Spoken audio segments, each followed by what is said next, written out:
TGIF, everyone. Welcome to In Case You Missed It, GovTech's weekly government technology news roundup, where we take a look at some of the biggest GovTech news from the past week and break it down for you here live. This week, however, we're going to go big because this is the last In Case You Missed It of 2021. It's hard to believe that 2022 is just around the corner, which means we're going to be taking a look back at the entire year of government technology news. And to do that, we needed some extra help. So today we have a special guest, Noelle Nell, the editor extraordinaire of Government Technology Magazine. But before we bring Noelle in, we have some quick housekeeping notes. Like I said, this is the last show of the year, which means you won't see us again until January 4th with another special episode dedicated to the unveiling of the 2022 GovTech 100. Some big announcements are happening that day, so make sure that you tune in. Without further ado, she's the editor of Government Technology Magazine and a friend of the show. Let's welcome to the show, Noelle Nell. Hi, Noelle. Hey. Thanks for joining. Thank you. Appreciate the invitation. Glad to be with all you guys. Well, glad to have your commentary at the table as we kind of break down some of the top stories. Let's dive right in, and let's start first with, this has been a wild year of market activity, tons of mergers and acquisitions. And one of the most notable one was a $2.3 billion deal. Joe, this one was on your list for the year. Tell us a little bit about it. Yeah, I mean, it's the holiday season. No better place to start than Tyler's shopping spree this year. And probably the biggest deal in the GovTech market was this over $2 billion deal where Tyler acquired NIC, two of the largest providers of services in the state and local government market have now come together, and they're working through that. But Tyler didn't stop there. Throughout the year, they've acquired a number of companies. They acquired a company working in the veteran space as well as the K-12 market in April of this year. They acquired another company this summer around in the corrections environment, around video visitation as well. And then one more around transparency in the law enforcement area around improving access through the cloud through public safety video and enforcement data. So a very active year for Tyler Technologies and the GovTech market. So to me, it was the combination of stories and Tyler's activity that was noteworthy. And it can kind of get lost outside of the NIC deal, but they've been very active across both the state market and e-government, but even deepening their offerings at the vertical level. Yeah, I think it's a great point. It also shows, we hear about a lot of the new startups that are emerging and all the market activity that's happening there. But then you have the platform companies, the incumbents, that are also finding ways to continue to innovate, to continue to expand the reach. And I think this Tyler story is a great representation of a lot of the news, as you mentioned, that we heard from them. Noelle, what are you, kind of seeing in the space regarding all this M&A craziness? Any thoughts on this? Yeah, gosh, this deal was just massive for the GovTech market, and was really fascinating to see all of the movement around it. And numbers in the billions always catch our attention, to be sure. But yeah, that definitely reverberated across the marketplace and brought some really big numbers overall for 2021, and really told a story about GovTech in 2021 and where it's going from here. And Jed, what do you make of all this as well? Honestly, I mean, I don't have much insight for it. I'm not a business expert, but I do think mainly what it shows is that, this is something that we're going to see more and more of in the future. The market is really, I mean, it almost feels like this is just the beginning of something. Obviously this is a lot of big news, but it feels like there's going to be bigger things coming in the next year or two. And so I'll be very interested to see what's going on there. Yeah, no slowing down. And it was great to see $1 billion exit for NIC. Now, we also know at the center of a lot of the news has been broadband. And, broadband was a top issue before the pandemic, but was also something that really became a focus area for federal funding and a variety of other initiatives. Jed, this one caught your attention for the year. Break down why this is such a hot topic right now. Yeah, well, so I wrote this particular piece right here. And essentially the point that I drive home with this article is that, we really are playing a game of catch up right now. Don't get me wrong. There were plenty of people before the pandemic that considered broadband an important issue. And, writers like me and others, we covered it. But it wasn't until the pandemic where people really started to see, hey, this isn't just going to be something that's just like you could have it and be fine. Now you kind of need to have it, especially if there are social distancing rules in place. especially if government services are changing, which they very much are now. That government services are going more and more online, and so that makes broadband even more essential. But the issue is that so we have all these billions of dollars going toward it, but how much of a dent is it really going to put into the digital divide? And it will put a pretty big dent into it. I think that just listening to experts, it seems that if the money is spent wisely, that the majority of people in the country would have some access to a broadband network. But then you have all these other questions, though. First of all, will they all be able to afford it? And some experts, frankly, say no, they won't be able to afford it.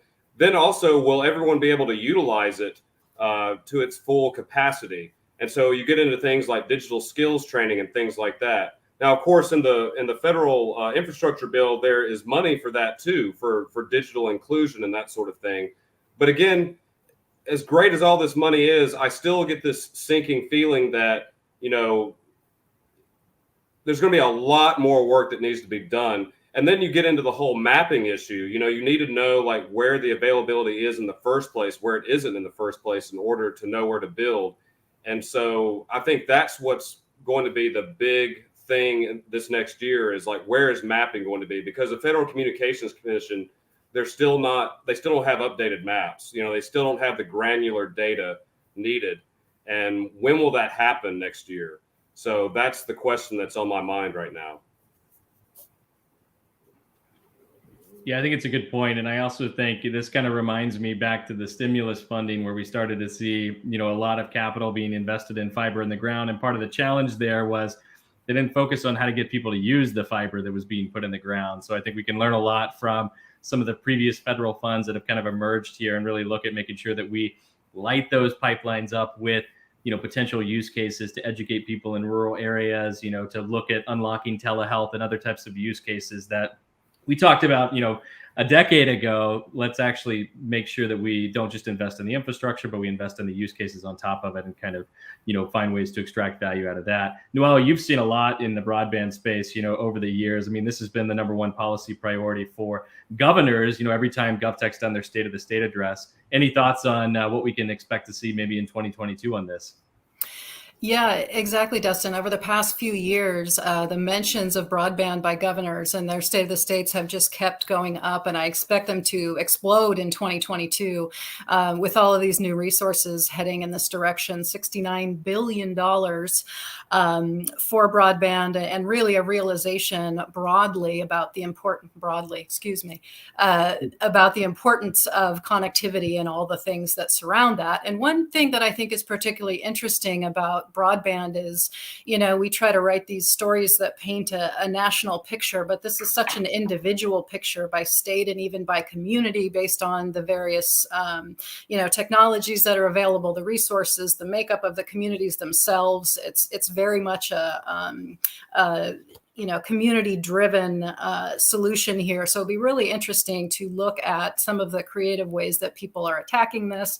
As Jed mentioned, so much going on in the way of mapping, given the sort of notorious nature of FCC maps and how those don't really tell the full picture of what's going on in communities. But I'm excited to dig into some of those community mapping stories, and those, stories about folks that are really finding creative solutions to not only bridge the connectivity gap, but get into some of this digital skills training that you mentioned. All right, moving on to our next story. Government's considering ethics, transparency, and cutting edge tech. As we look at all the new technologies that are out there, there's a lot of new kind of use cases that have ethical dilemmas that we're kind of caught in. And I know, Joe, you were a part of a big AI report that was done at NASCIO this year in partnership with IBM. What are you seeing in regards to this kind of, dilemma that we face, and how agencies are responding to it? Well, absolutely. I mean, we've been tracking the legislative activity around things like facial recognition for quite some time, ethics. But when you looked at the AI report over the last 3 years, it's absolutely there in terms of trying to control for all of the bias that can play itself out. But that is really in these key verticals: public safety, areas where bias can really play a significant role and be a significant challenge. The areas where government's deploying it today largely aren't those big areas like public safety. A lot of it's in the back end operations of, and automation of government workflow and services. As you look at transparency, that's key. I mean, whether you've just heard from Jed or Noel today, that the federal funds that are flowing across this landscape, making sure that everything's transparent and accountable, and these dollars have been used in an effective manner, will be key over the next 4 to 5 years as we see the federal funding continue to flow. Yeah, and I know, Jed, this was one on your radar too. There's so many emerging techs that are out there that government agencies are kind of grappling with. You've covered drones, you've covered all kinds of different pieces of this. What are you seeing in regards to kind of this cutting edge tech environment of GovTech? Dustin, since you mentioned drones specifically, I do think that's one of the most fascinating things, because drones they're everywhere and they do so many different things now. When the pandemic started, drones got big news, big headlines, mainly because of their involvement in public safety, because police officers were using them in different ways. Some were using them to give, basically orders to people to stop gathering in big groups or to go home or something like that. There were also, but then we also saw them show up more and more in things like search and rescue missions and things like that, providing situational awareness to the police. But then they also showed up in the protest that we saw last year. And so then that made everyone's antennas go up about surveillance and everything.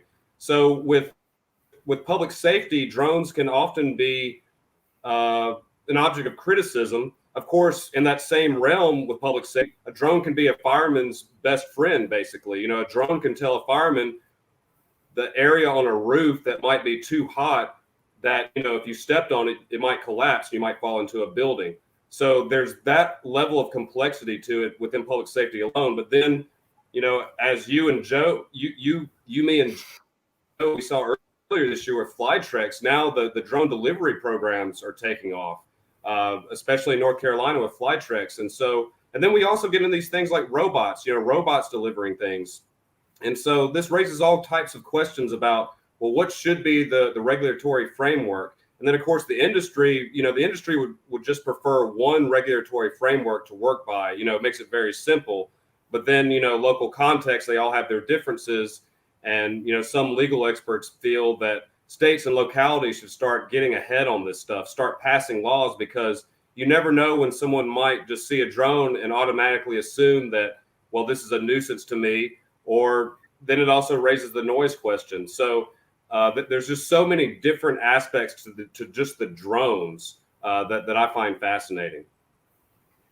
Now, I know at the forefront of a lot of the response to the pandemic has been digital services. And, we're kind of in this interesting era now. We call it the Great Reconciliation, where IT leaders are looking at what did we do and what should we do kind of going forward.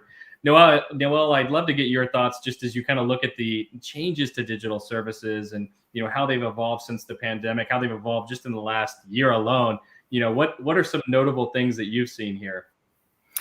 Yeah, well, in 2020, it was basically, panic mode, and let's go ahead and slap everything online that we possibly can in order to make sure that there's some continuity of government services. But 2021 really saw some maturity develop there, where people realized that, okay, no matter what happens with the pandemic, and we all know we're still in kind of a question mark phase there, we need to provide additional services to people, and they need to work well. Everyone always talks about trying to match that Amazon experience, or at least striving to do so. And that's maybe a good spot where government should live. And we've seen so much evidence of that across the board. And it's not just, the technology folks that are advocating for more digital services. Now the policymakers see it too. They see that this is necessary to get through the pandemic, but to sustain us as a modern government organization.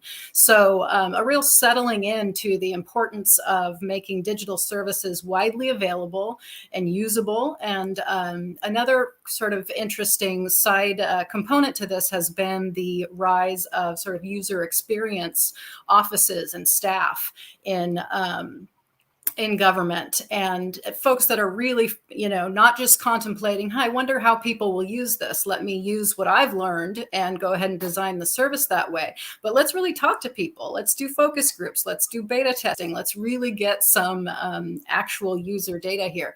One particular example that I'm recalling from NASIO a couple of months ago was, and it demonstrates how, that user experience testing is so important, and also just kind of, this sounds harsher than I maybe want it to, but getting over ourselves in terms of assuming that we know what folks want and just putting a service out there, was Mark Raymond from Connecticut, who he had a team of folks that were working on the licensing of vessels in Connecticut. And people said, no, we don't need to put that online. Nobody is using their boats this time of year. And then they decided, well, let's go ahead and do it and see. I'm sure nobody will use it. And what happened is a lot of people used it. So sometimes even our well-learned knowledge, it can't be beat by actual customer experience, actually, just opening the digital door and letting people walk in. So I think that's where government is kind of settling right now. And I think it's a great development.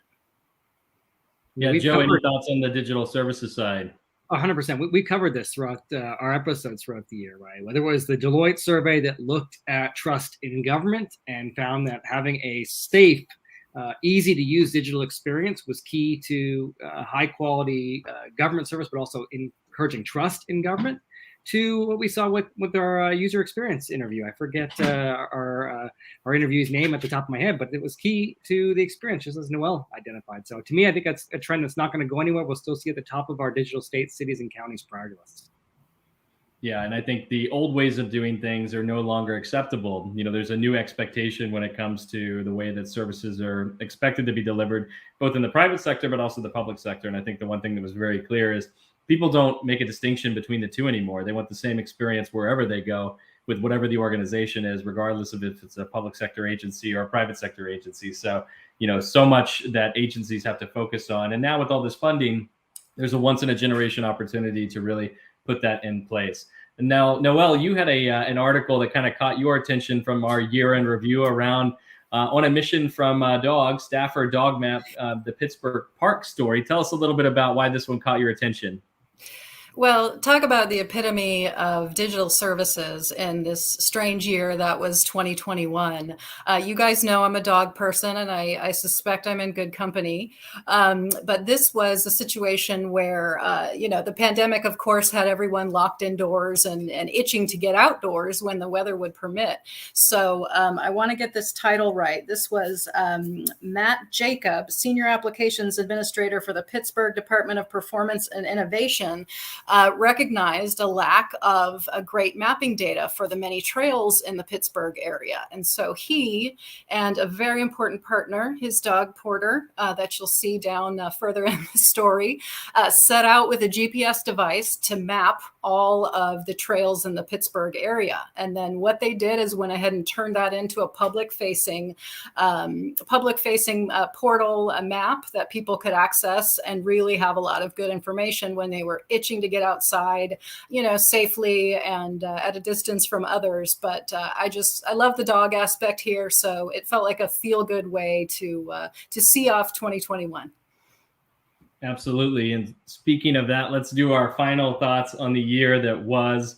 I'll kind of go first. I mean, this was a wild year of lots of market activity, but I think it showed the maturity of GovTech as a market and as an industry to target. Whether you're an existing company that may be playing in the space to a certain extent, or a new company, or an entrepreneur that's hungry for trying to tackle a social challenge, GovTech is a market that's really kind of having this app store moment, a perfect collision of activities that have really led to so much innovation, new government thinking, new available funding.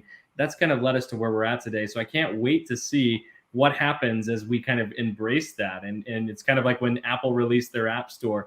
Once that happened, there was an explosion of creativity and innovation and a new market segment that was created. This market's not new, but this market's activity and energy and excitement is at a pace that's never before been seen. And so I'm so excited to see how that transitions into 2022. Joe, what about you? What's highlights from the year that was? Very similar. I feel like we've been busier than we've ever been. I don't think that we understood that the magnitude of the amount of federal funding that was going to hit the market this year and the impact that would have in terms of IT investment. And I feel like we're at the very beginning of reimagining government. And the stories that we talked about here today, whether it's the activity that we're seeing on the business side, to the hopeful impact that $65 billion of broadband investment will have on our communities, that as Terry likes to say, it's time to be thinking about the art of the possible in government. And I'm excited about what could be ahead in 2022 and beyond. Final words from you, Noelle. Well, I think the word of the year for me was hybrid. Hybrid is a term that we've traditionally in our circles used when we talk about a cloud, and that continues to be the case. But it also really came to light this year relative to workforce. So, everyone went remote with the pandemic, and then they came back sort of in various stages. But most realized that remote work was going to be some part of the future. So I think that hybrid word sums up the fact that nothing is ever absolute or total, and everything is always completely evolving, whether it's workforce, whether it's your IT infrastructure or what have you. You just have to be flexible and be open and be willing to try and experiment. And I think that's a great message going into 2022. And Jed, what's on your recap list for 2021? I think what's on my mind is basically the details matter. I think more and more we're seeing that the details matter on everything. It's going back to broadband. It's not enough to throw money at broadband. What groups are you working with on broadband? What tech are you bringing into it? And is it going to serve the actual population that you're looking to connect? That's a very basic example. There are many other things that I think that we're seeing. Remote work is taking off, but it's not just a matter of giving people the technology in order to do remote work. You have to be just as you have to have as much attention on cybersecurity because there's so many more threats now. So that's what I'm talking about. Decisions matter; they have impact. And to go back to the mapping part, this feel-good story with the dog. Hey, maybe dogs and other animals can help us map out broadband. Maybe that's what we need to see in 2022. I'm joking, of course, but at this point, we really need to get our feet on the ground and get this problem solved.